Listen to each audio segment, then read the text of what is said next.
Amen. Hallelujah. Hallelujah. Praise the Lord.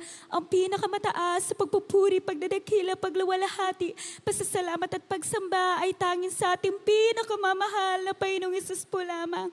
At ako po ay nagpapaabot ng dobleng paggalang, pagrespeto po sa ating minamahal na magulang, sa mahal na Panginoon, pag-alala po sa mga ginintuang turot pangaral, matapang na pangaral po ng ating dearly beloved honorable pastor, Evangelist Wildis Roda Almeida, the end-time prophet of our loving God, at maging po sa ating beloved honorable Assistant Pastor Lina C. Almeida, at pagbati po sa kanilang beloved children, the whole beloved Almeida family po, sa ating po mga beloved preachers, beloved workers, at sa inyo po mga minamahal na kapatiran. Tunay na napakabuti po ng ating pinakamamahal na Panginoong Hesus. Hallelujah, praise the Lord. Tunay mabuting bagay ang magpuri, magpasalamat sa ating pinakamamahal na Panginoon. Ako po ay nagpapasalamat sa mahal na Panginoon sa kanyang dakilang kahabagan po na naririto po sa inyong harapan, kasama po kayo, no ninululuwalhati, pinupuri, dinadakila ang banal na pangalan ng ating pinakamamahal na Panginoong Hesus. Sariwain ko mga minamahal ang kabutihan ng ating dakilang Diyos, na tunay na himala mga minamahal. Last July 2025 mga minamahal, sa kahabagan po ng ating pinakamamahal na Panginoong Hesus, nariyan po na magmula po ng pagalingin ng aking beloved Papa po sa kanyang karamdaman mga minamahal, sa kanyang puso. Nang sabag ng mahal na Panginoon ay patuloy po namin kasama sa paglilingkod. Nariyan po yung aming panalangin sa mahal na Panginoon, na sa bawat sandali ay nariyan po yung kalayaan na aming makita ang aming buong pamilya na nagpupuri, dinadakila ang mahal na Panginoon. Nariyan mga minamahal, nagkaroon po kami ng pagkakataon sa kahabagan ng mahal na Panginoon na makapunta po sa dako ng Japan, sa Osaka mga minamahal, upang makasama po, makapag-celebrate ng ating first church anniversary po sa dako po ng Osaka Outreach, na tunay mga minamahal mula sa umpisa ng banal na gawain hanggang sa pagtapos, nariyan yung napakatamis na banal na presensya ng mahal na Panginoon. Tunay na tagumpay na ating pinakamamahal na Panginoong Hesus. Ngunit mga minamahal, nariyan po na hindi mawawala ang mga pagsubok na pinapahintulutan ng ating dakilang Diyos upang patunayan ang kanyang kadakilaan. Tunay nga mga minamahal, na rin po na sa aming pong pag-uwi, dahil po ang ating pong beloved elder po sa dako po ng Japan, ay sunod-sunod po yung pag-aayo ng mga minamahal. Nariyan po yung pagod, puyat mga minamahal bilang preparasyon po sa dako po ng Osaka mga minamahal. Ang biyahe po mula po sa aming lugar sa Kenichi, mga minamahal, Nagoya, mga minamahal, papunta po ng Osaka ay mahigit 3 hanggang 4 na oras mga minamahal. Nariyan nga po mga minamahal na sa aming pong pagpunta, pag-uwi ba, ay nariyan po yung ang aking pong beloved Papa ay kinausap po ng beloved elder na kung maaari po siyang halibili, mami na mahal, palitan bilang mag-drive. Lingid po sa aking sa kalaman po na aking beloved Papa na hindi po pwede mag-drive, mami na mahal, na wala pong lisensya na galing po sa dako ng Japan. Dahil nga po sa kagustuhan na po na makauwi mga minamahal, siya po yung humalihim mga minamahal. Nariyan nga po sa aming pong pag-uwi, 5 minuto na lamang po kami mga minamahal, nandun na po kami sa bahay na aming tinutuluyan. Ngunit pinahintulutan po na yung side mirror po ng aming sasakyan ay sumagi po sa side mirror din po ng isang Haponesa mga minamahal. Sa dako po ng Japan ay tunay pong istrikto po talaga sila pagdating po sa batas mga minamahal. Sa aming pagtabi sa gilid, wala pong tinatawagan na pulis mga minamahal, ngunit ilang sandali lang, wala pang 5 minuto, may dumating po na pulis mga minamahal. Na nariyan nga po, hinanapan po agad ang aking beloved Papa ng lisensya po sa dako ng Japan, ngunit wala po kaming mapakita kundi lisensya po sa Pilipinas. Nariyan mga minamahal, mismong sa aking mga mata, mismong sa aming mga mata ng aking beloved Mama, ng aming mga kasama, ng aking kapatid. Dinakip po yung aking beloved Papa. Nariyan mga minamahal, kung inyo pong maiisip, hindi ko na po iisahin. Talagang nariyan po na dinala po ang aking beloved Papa. Siya po'y dinala, pinasok po sa police car, mga minamahal, na hindi po namin maunawaan dahil nga po sa language barrier, mga minamahal. Nariyan po sa aming pagpunta, mga minamahal, kami sumunod sa police station. Ang sabi po ng mga pulis ay hindi po namin may uuwi ang aking beloved Papa, mga minamahal. Sunday night yun, mga minamahal. Magmamadaling araw na po ng Lunes. Holiday po nun, mga minamahal. Tinanong po namin kung pwede po namin puntahan bukas para po ba maiuwi namin ang aking beloved Papa. Ngunit sabi, holiday, hindi po namin makikita ang aking beloved Papa. Tunay, mga minamahal, sa ganong sitwasyon, nariyan po na tunay na sinubok po ang aming pananampalataya. Sapagkat mga minamahal, tunay po magbula pagkabata sa mga nakakarinig po ng aming patotoo, sa kahabagan po lamang na mahal na Panginoon. Tanging sabag na mahal na Panginoon ay lumaki po ako na hindi ko po nakitang naging hindi mabuti ang aking beloved Papa. Nariyan ang aking pananalangin, pagtatanong sa mahal na Panginoon kung ano pong layunin, hallelujah, na nariyan mga minamahal, lumipas ang mga araw. Na nung bumisita na po kami sa aking beloved Papa, mga minamahal, nagkaroon po kami ng pagkakataon. Meron lamang pong 15 minutes para po makausap ang aking beloved Papa sa detention, mga minamahal. Hallelujah! Na nariyan, mga minamahal, hindi mo siya pwedeng hawakan, hindi mo siya pwedeng mayakap, mga minamahal. Kanyang naibahagi. Dahil nga po, ang aking beloved Papa ay kare-recover lang po sa kanyang karamdaman, mga minamahal. Isang madaling araw, mga minamahal, kanyang nakita ang kanyang sarili na wala na po sa kanyang katawan. Siya'y umiiyak, tumatangis sa mahal na Panginoon ayon sa kanyang kwento. Mahal na Panginoon, huwag mong pahintulutan sapagkat malayo ako sa aking mga mahal. Malayo ako sa aking mga anak ko, sa aking pamilya. Nung narinig ko yun, mga minamahal, tunay na hindi ko po mapigil ang umiyak. Humagulgol, tumakbo sa CR ng police station. Tumangis sa mahal na Panginoon, ilabas mo aking beloved Papa.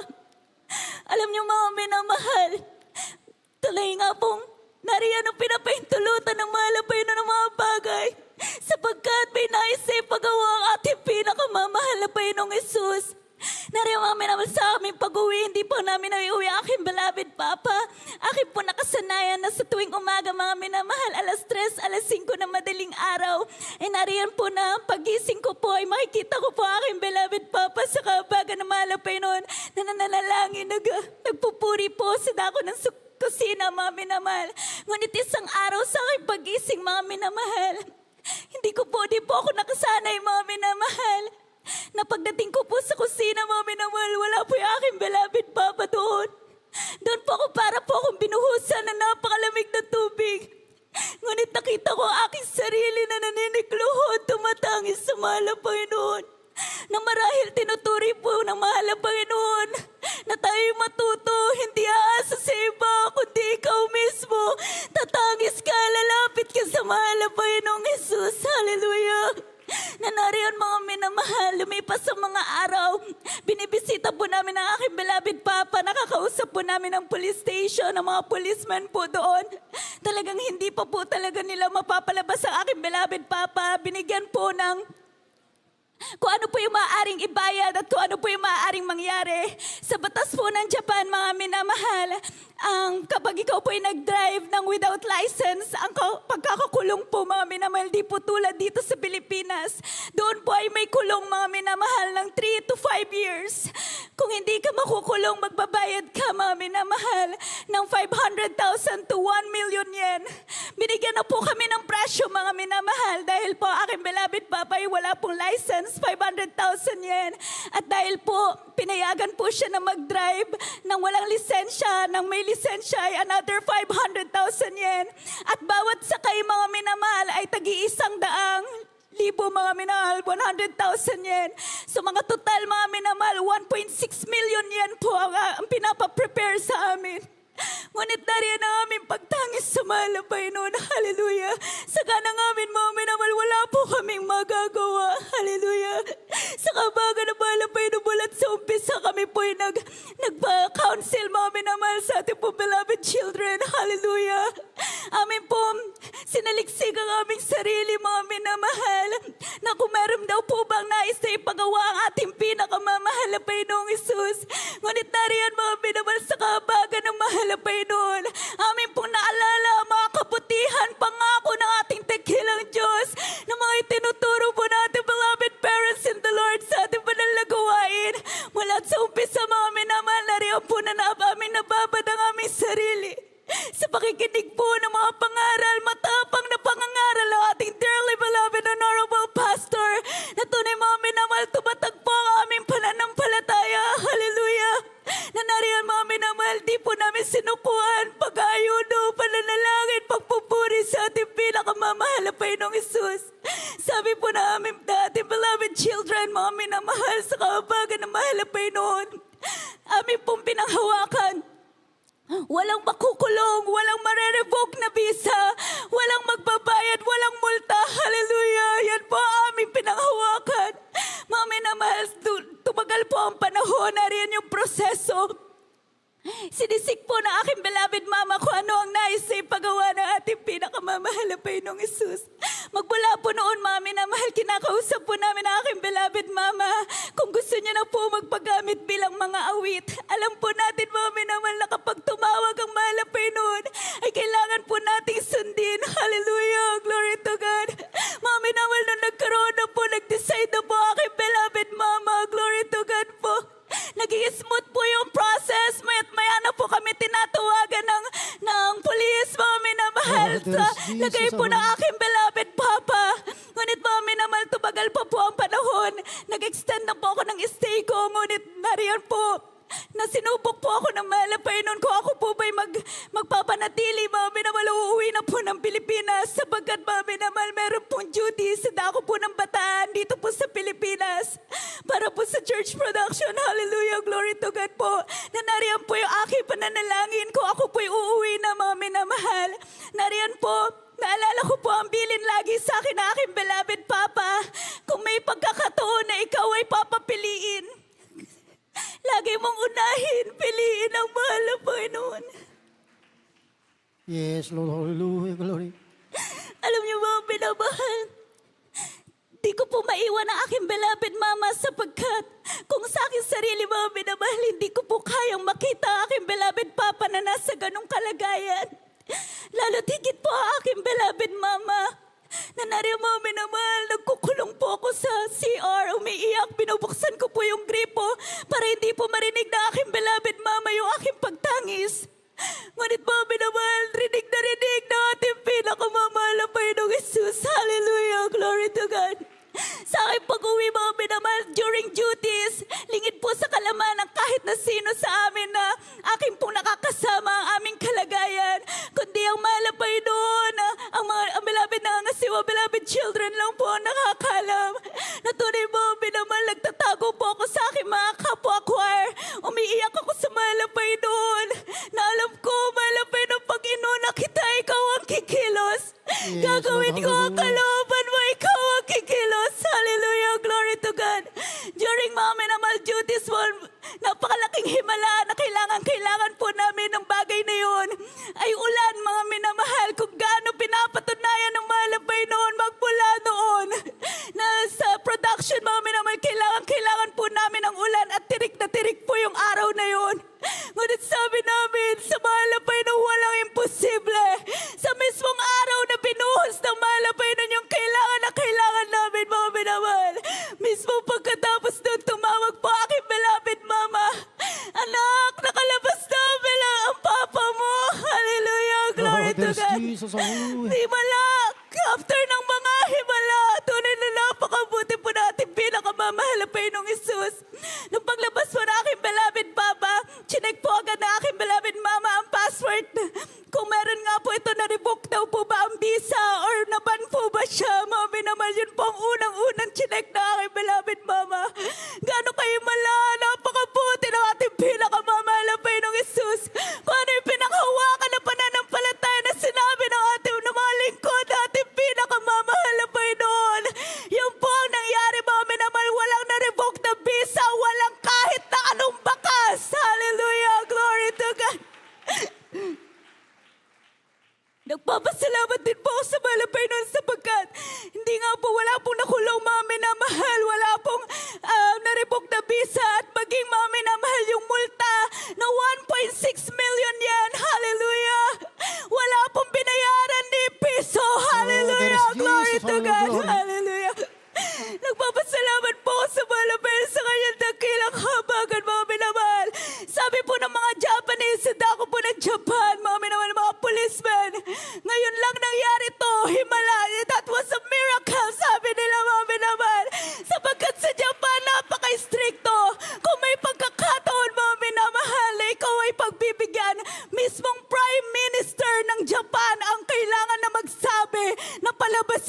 Jesus. Hallelujah. Dinala ko ng ating dakilang Diyos sa kanyang pangalan. Naligluhod na kayo nung nagpuri sa malapay nun. Sa bawat araw, mami naman tinatagis ko yan sa ating dakilang Diyos. Nariyan, mami na mahal. Dahil nga po, under investigation, dahil po, yung aking po mga boss, talagang hindi po nila matanggap, mami naman, na bigla na lang pong ganun yung nangyari sa aking case. Bigla na lang pong termination, mami na mahal. Na doon na po nakita yung pagkilos na ating pinakamamahal na Panginoong Jesus. Na tunay nga, sabi po ng mismong head ng aming department, president, mami naman ng aming department, sa huwag mong isipin yan. Ako ang bahala. Doon ay mami naman hindi sa kanya, kundi ang mahal na Panginoon ang bahala. Hallelujah. Oh, Jesus. Mami na mahal sa akin po sa akin po paghihintay, pag-ayon na mami na mahal. Hinold po nila yung commissions ko. All my allowances, mami naman, wala po ako natatanggap sa kumpanya. Nanariyan ako po'y tumatangis sa mahal na Panginoon at sabi nga po, December po ng mami naman, tila po ba magpapasko po akong walang trabaho. Hallelujah! Doon ay mami na mahal. Nasindarihan po yung aking pangako sa mahal na Panginoon. Yung aking po magmula po bata, mami naman, sa kahabagan ng mahal na Panginoon. Yan na po yung aking panalangin na gamitin po niya sa kanyang panalawbasan sa lahat ng bagay at maging sa pagbibigay. Amen, mami na mahal. Alam niyo po, sa kahabagan po lamang ng mahal na Panginoon, yung savings ko po, sa kahabagan po ng mahal na Panginoon, inuunti-unti ko po yan. Napatuloy po akong makapagbigay sa banal na gawain. Napakabuti na ating dakilang Diyos sapagkat mami na mahal. Bigla po akong pinatawag ng higher department, mami na mahal. Na-include po ako sa meeting, mami na mahal, with the owners, mami na mahal, with the CEO, mami na mahal. Sa kahabagan ng mahal na Panginoon, nag-iisa po akong bata doon, mami na mahal. Hallelujah, glory to God. Hindi man po karapat-dapat na nariyan po nakataong palad, mami na mahal. Yung mismong owner po ng kumpanya. Wala po akong sinabi, mami na mahal. Sa kanyang pagkita sa akin, mami na in-offer niya po yung kanyang kamay. It's a firm handshake, mami na mahal. Ako'y umiiyak sa mahal na Panginoon. Yan ang aking patunay, ang mahal na Panginoon na magpapatunay. Ang mahal na Panginoon na magtatagumpay. Hallelujah, glory to God. Alam niyo, mami na mahal, na ito po sa kahabagan po lamang ng mahal na Panginoon. Patuloy po akong may contract, mami na mahal, yung termination na yan. Nilift po ng ating dakilang Diyos na wala glory. na